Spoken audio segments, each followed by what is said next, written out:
Supernova universe में होने वाली सबसे खतरनाक घटनाओं में से एक है, जिसमें कोई बहुत पुराना स्टार अपनी लास्ट स्टेज में होता है और खतरनाक विस्फोट के बाद नष्ट होने वाला होता है। आखिर ब्रह्मांड का ये अद्भुत रहस्य क्या है? एक तारा कैसे मरता है? क्या होता है सुपरनोवा?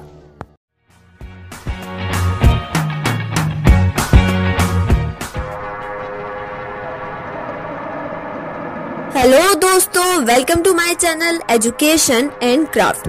दोस्तों, क्या होता है सुपरनोवा? एक तारा कैसे मरता है? इन सभी सवालों के जवाब आज आपको मिलने वाले हैं इस वीडियो में। तो फटाफट से चैनल को सब्सक्राइब कर लीजिए, बेल आइकन को प्रेस कर दीजिए ताकि आने वाली सारी नोटिफिकेशन आपको जल्दी मिल जाए। तो बात कर लेते हैं सुपरनोवा के बारे में। ये ब्रह्मांड में होने वाला एक ऐसा विस्फोट होता है जो कि बहुत ही शक्तिशाली होता है। इस प्रतिक्रिया के बाद, यानी कि सुपरनोवा प्रतिक्रिया के बाद, या तो कोई नया तारा बनता है या पुराने तारे में विस्फोट होने के कारण वह सफेद धुएं के बादल, जिसे हम व्हाइट ड्वार्फ भी कहते हैं, उसमें बदल जाता है। सुपरनोवा के समय बहुत ज्यादा लाइट प्रोड्यूस होती है, जो कि इतनी चमकीली होती है कि इसके सामने पूरे ब्रह्मांड की रोशनी भी फीकी पड़ जाए। सुपरनोवा से बहुत ही ज्यादा मात्रा में एनर्जी भी रिलीज होती है। जितनी एनर्जी सूर्य अपने पूरे जीवन काल में भी रिलीज नहीं कर सकता, उतनी एनर्जी एक सुपरनोवा के टाइम पे रिलीज होती है। वैज्ञानिकों के अनुसार सुपरनोवा प्रतिक्रिया अंतरिक्ष में होने सबसे खतरनाक घटनाओं में से एक है। सुपरनोवा एक ऐसी घटना है जिसने प्राचीन काल से ही मानव का ध्यान अपनी ओर आकर्षित किया है। हमारा ब्रह्मांड सुपरनोवा जैसी कई घटनाओं का एक रहस्य है, जिसके अंदर कई सारी इस तरह की घटनाएं होती हैं जिसके बारे में अनुमान लगाना भी संभव नहीं है। सबसे पहले सुपरनोवा की खोज साल 185 एडी में चीनी खगोल वैज्ञानिकों ने की थी, जिसका नाम था RCW86। उनके रिकॉर्ड के अनुसार यह रात्रि के आसमान में 8 महीनों तक दिखाई दिया था। यही नहीं, अब तक के खोजे गए सुपरनोवाज में सबसे पॉपुलर है क्रैब नेब्यूला, जिसकी खोज चीनी और कोरियन वैज्ञानिक ने साल 154 में की थी। वह इतना ज्यादा चमकदार था कि वैज्ञानिक उसे दिन में भी देख पाते थे।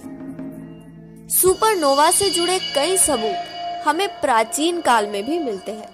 सन 2011 कश्मीर विश्वविद्यालय के अनुसंधानकर्ताओं के अनुसार श्रीनगर में मदानी स्थित मस्जिद में बने भित्ति चित्रों की मदद से अनुसंधानकर्ताओं ने सदियों पहले भारतीय उपमहाद्वीप से सुपरनोवा को देखे जाने का पहला ठोस रिकॉर्ड दर्ज होने का दावा किया था। मस्जिद के दरवाजे के मेहराब में बने भित्ति चित्र यह दर्शाते हैं कि सुपरनोवा को धनु नक्षत्र के छोर पर ड्रैगन के सिर की तरह देखा गया था।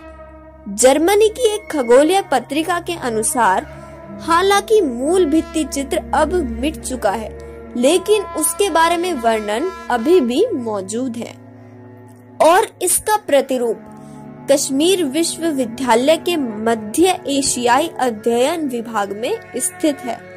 प्रोफेसर मयंक वाहिया ने अपनी एक स्पीच में बताया कि कई अनुसंधानकर्ताओं ने कई सालों तक संस्कृत साहित्य का गहरा अध्ययन किया और जब रिकॉर्ड नहीं पाया तो यह मान लिया गया कि भारत में सुपरनोवा का कभी कोई रिकॉर्ड दर्ज हुआ ही नहीं है। प्रोफेसर एजाजा बांडी के अनुसार वे अक्सर इस बात को लेकर परेशान होते थे कि आखिर इस भित्ति चित्र में तारे के छोर पर इस ड्रैगन जैसा सिर क्यों है, वे नहीं समझ पा रहे थे। कड़े अध्ययन के बाद आखिर में वे भित्ति चित्र में छिपे संदेश को पढ़ने में कामयाब हुए। अब दोस्तों, सवाल ये है कि सुपरनोवा प्रतिक्रिया आखिर होती कैसे है? वैज्ञानिकों के अनुसार ऐसा माना जाता है कि हमारे मिल्की वे में हर 50 साल में एक तारा सुपरनोवा प्रतिक्रिया से होकर गुजरता है। इसका मतलब ब्रह्मांड में कहीं ना कहीं हर सेकंड में एक तारा नष्ट होता ही है। तो सुपरनोवा प्रतिक्रिया क्या है, एक तारा कैसे मरता है और सुपरनोवा कितने प्रकार से हो सकता है, इसी तरह के कई सवालों के जवाब हम जानेंगे इस वीडियो के नेक्स्ट पार्ट में। चैनल को सब्सक्राइब कर लीजिए और अगर आपको ये वीडियो पसंद आई तो प्लीज इसको शेयर कीजिए, वीडियो को लाइक कर दीजिए। Take care, bye bye.